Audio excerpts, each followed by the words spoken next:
Hey guys, what's up? Welcome back to the channel. This is Bucket Ponds and my name is Terry.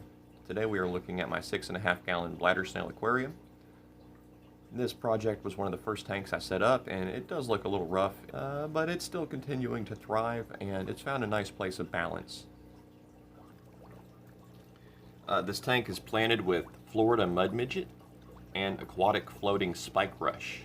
These are two plants which are not commonly found in the aquarium industry, but I choose to raise them myself because they work really well with my methods. Anyone that hates on duckweed simply doesn't understand it, or they just lack the ability or the care to work with it properly. Duckweed is an amazing filter, and I would like to proudly announce that I have never changed water in this aquarium in over 2.5, 3 years, something like that. Obviously, you do not have to change water to maintain a healthy aquarium, especially not for bladder snails. You can see here, I fed them a small piece of cucumber. I do this occasionally, but generally these guys are fed fish flakes, and they do really well on those. I use Wardley fish flakes, cheap but effective, easily acquired from stores like Walmart and pet shops. Now for filtration in this aquarium, I run one 2.5 gallon sponge filter from China. Great acquisition. If you're looking to set up your own bladder snail aquarium, avoid power filters, as the bladder snails will climb up inside of it and they will get ground up by the mechanical parts. They will clog it up. Better to use a sponge filter, which you can just kind of clean and put back in the tank. But I have a sponge filter, so that means that we have a air pump as well. But as you can see, the snails here are loving it. They're very healthy. These are not the largest snails, and in my opinion, that's a good thing. Large snails are fun too, but these bladder snails are just so easy to take care of and so easy to raise that if you're a snail enthusiast, or if you just want to get into this stuff specifically for the snails, I would suggest that you start with bladder snails. They are pan-arctic. They can live anywhere. They can survive almost any climate. I've had them up underneath ice outside. I've had them in the most horrible, very badly set up tanks. And I've had them in really nice tanks too. So bladder snails, they work with what you give them. And it's your job to just give them something nice. It doesn't have to be perfect, doesn't have to be clean. They are omnivores. They will eat everything and anything that's edible. And yeah, all you have to do is give them a chance. And again, the lighting's a little different here, but you can see just hundreds of snail egg sacs on top of each other.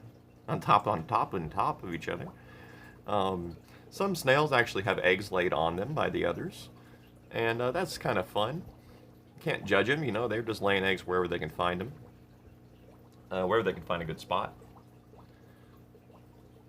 But yeah, guys, this is an example of what you can do with a cheapo Walmart aquarium and some time. I built this with rocks and gravel from Home Depot. When trying to raise creatures like this, it's best to simulate their natural environment. And bladder snails would naturally be found in an old mud hole in the ground somewhere. They would not have a nice clean hospital tank.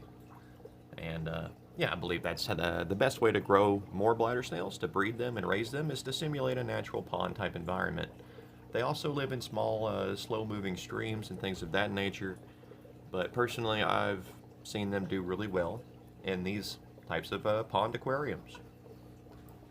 They vary in color and size, and you know, they're generally shaped the same, but I've seen some hobbyists lately talking about color morphs of gold and white. And if you just take a moment to look at my snails, a lot of these guys appear to be blue, but you can look here and you see there's a white yellow guy, there's another white yellow one. They vary in color a little bit. I believe it's more to do with their diet, their size, and their age. And I do believe that with careful breeding you could create some kind of color morph. Now this is not a monoculture aquarium. As I said, I do have some fish in here, and I also have a fair number of paramecia, detritus worms, and other detritivores in here to help keep things clean. And this seems to encourage the bladder snails even more. As long as there's enough food for everybody, the snails do great. And I've actually seen them snack on some of the other small creatures when they have an opportunity. I've never, not once, had to scrape algae off my aquarium. Now this one might need it a little bit. But I'm still not going to worry about it, because once again we have such a beautiful army of bladder snails. They will eventually clear this algae off the tank as long as I control the light levels in response. You can see here some algae buildup down here, but where the snails are most active, the algae is almost clear, and that's pretty good. These snails are biomachines. You know, they run around, they consume stuff, they breed more of themselves, and they repeat the process.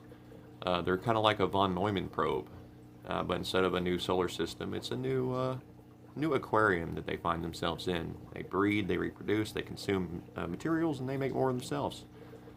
They are very hardy, often misunderstood, and I love them to death. Well, anyway, guys, this is my all-natural planted bladder snail aquarium. No water changes, no fertilizers, nothing. It's a bit overgrown at the moment, but that's okay. That's how I like my tanks to be. That means that there's good things going on inside. As long as your plants are succeeding, then generally your animals will do well. If you're starting up a bladder snail hobby, remember their favorite food, cucumbers. Remember their other favorite food, everything else. You can't go wrong as long as you don't introduce any pesticides, copper, no chemicals or contaminants like that. Start with good spring water and just let your tank run. You know, do not break the tank down. Do not take it apart and clean everything. That is how you kill all of your snail eggs. This is my whole next generation of bladder snails. Easily double what's already in here. So definitely protect your snail eggs and just allow them to lay the eggs where they want to. They'll be a little crazy, they'll lay them on the lid, they'll lay them anywhere and everywhere, and that's okay. Don't worry too much about it. That's the main problem with the aquarium hobby, is people stress too much. Just remember, you're doing this to have fun and to study your pets. If you're working with other small species of snails like Malaysian trumpet snails or ram's horn, or maybe some Linnaeus snails, you know, pond snails, things like that, the methods generally should work out just fine. They're not that different. I don't know much about MTS, Malaysian trumpet snails, but my bladder snails and my pond snails, they live in very similar environments, and either option is good if you're trying to start out. As you can see, the mulm layer is getting kind of deep again, so I will probably have to reintroduce a wave of detritus worms to come in here, eat my mulm up, and lower that level a little bit. And we have some stratification in the substrate as well, but that's okay. This tank has become its own creature, and yeah, I'm in love with it.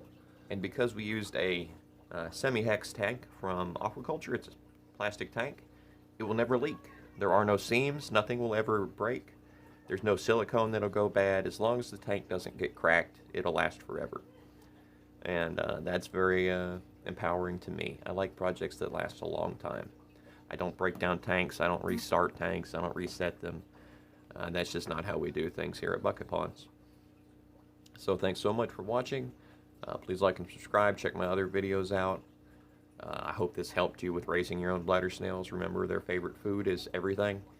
And remember, their ideal temperature is any temperature. All I would say is that their pH does need to be in the base. It cannot be acidic, it will hurt their shells. I fixed this by adding marble stone. There's a lot of marble rocks in here. People will tell you not to add marble because it adds calcium to your water. Skip the middleman, add some marble stone, and then my snails have all the calcium they'll ever need, besides what they get from food. So yeah, guys, you can learn more about bladder snails on my my channel. You can learn more about ostracod, seed shrimp, detritus worms, tubiflex, all this different stuff out there. And I'm even willing to talk more about the plants if that interests you. Please let me know what you enjoyed about the video. And yeah, if you want to support me, just like and subscribe. Comments help too, but honestly, I'm a pretty antisocial guy, and I'm not always going to respond. I'm trying to bring my wife in to help with the comments a little bit, but we'll see where that goes. And there's one more look at the glorious bladder snail breeding population. Along with our excellent duckweed, our mud midget is just beautiful. And just because someone tells you that plants are bad or that a certain snail species is bad doesn't mean they're right. You know, why would you smash these creatures when they're so much fun to watch, and they're so funny and strange and interesting and just so strong? It's such a waste just to smush them because they're not colorful, or the pet shop guy told you they were bad. No, don't listen to them. Do things your own way.